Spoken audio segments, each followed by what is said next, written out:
মানিক, মানিক, কোথায় তুই? কি ব্যাপার মা, তুমি এখানে?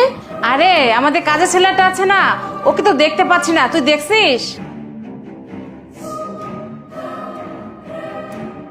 না মা, কাজের ছেলেকে কোথাও দেখি নাই আমি, হয়তো বাইরে গিয়েছে, এই জন্যই তুমি দেখছো না। ও হতে পারে। আচ্ছা তুই কলেজে যাবি না? না মা, আসলে আমার শরীরটা না আজকে ভালো লাগতেছে না, আমি আজকে কলেজে যেতে পারবো না। মা তুমি একটা কাজ করো না, যাও না, তুমি যে কাজে যাচ্ছিলে। কি বলছিস? তোর শরীর খারাপ লাগতেছে? কি জ্বরটা আসলো নাকি? দেখি তো। না মা, তোমার দেখতে হবে না, আসলে আমি একটু রেস্ট করলেই ঠিক হয়ে যাবে। তাছাড়া যদি আদা দিয়ে এক কাপ চা হতো, অনেক ভালো লাগতো খেলে। আচ্ছা মা, তুই চিন্তা করিস না, আমি এখনই তোর জন্য আদা চা বানিয়ে নিয়ে আসতেছি।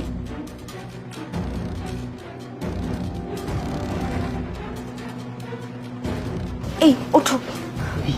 এই তুমি যে বললে তোমার মা বাসায় নেই, হ্যাঁ তাহলে তোমার তোমার রুমে কি করছিল? হ্যাঁ আরে আমি তো জানি যে মা বাহিরে গিয়েছে, আমি তো বুঝতেই পারি নাই যে মা হঠাৎ করে আমার রুমে চলে আসবে। তুমি একটা কাজ করো, মা আবার ফিরে আসবে চা নিয়ে, তুমি ওই যে ওই জায়গায় গিয়ে লুকায়া থাকো, যাও তাড়াতাড়ি। আমি তো একটু হলেই ধরা পড়ে যেতাম। আচ্ছা আমি ওখানে আছি। হ্যাঁ ওখানে যাবা? আচ্ছা ঠিক আছে।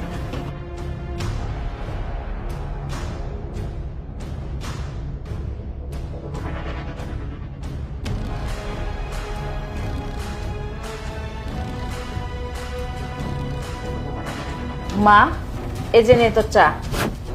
ঠিক আছে মা। শোন, আমি তো বাইরে যাচ্ছি, তোর খাবারটা রেডি আছে, চাটা খেয়ে খাবারটা খেয়ে নিস। আর মানিক আসলে ওকে বলিস ঘরগুলো একদম অগোছালো আছে, ওগুলো যেন পরিষ্কার করে একটু গুছিয়ে রাখে, ঠিক আছে?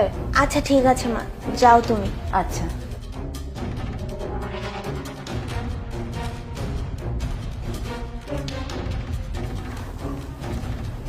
আরে বসে আছো কেন, উঠে আসো না তাড়াতাড়ি। আরে রাখো তো, তোমাকে আমি কফি বানিয়ে খাওয়াবো। তাই নাকি? তোমার হাতের কফি খেলে না আমি পুরো অস্থির হয়ে যাই, পাগল হয়ে যাই, বুঝছো? আমি তো এখন তোমাকে পাগলই করব, তোমার মা নেই, আর পুরো বাসায় এখন খালি শুধু তুমি আর আমি। চলো তাহলে। এই তো আমি বের হয়েছি, আর বেশিক্ষণ লাগবে না। হ্যাঁ আচ্ছা রাখ, আমি এখন আসতেছি। আরে আকাশে তো মেঘলা, মনে হচ্ছে বৃষ্টি হবে। আমি তো ছাতাও নিয়ে আসি নাই, যাই ছাতাটা নিয়ে আসি।